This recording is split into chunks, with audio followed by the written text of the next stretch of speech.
आम समाज में एमती बहुत लोक अच्छा जो मैंने बिटकॉइन विषय जानी आउ कि बिटकॉइन किसी भी धारणा नथिबो।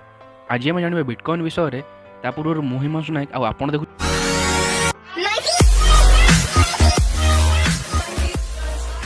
कौन व्यक्ति बिटकॉइन व्यवहार फाइनेंशियली स्टेबल होगापाई कै। बिटकॉइन को आम डिसेंट्रलाइज डिजिटल करेन्सी कहू।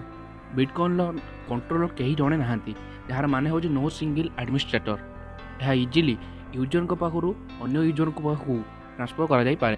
बिटकॉइन आरंभ 2009 मसीह आरंभ कर यार बहुत गुड़िया स्मॉल यूनिट्स अच्छी। यार डिसएडवांटेजेस हूँ इंस्टेंट वैल्यू फ्लक्चुएसन माने यार वैल्यू केतबेले भी कम बेसी हो जाई पारे।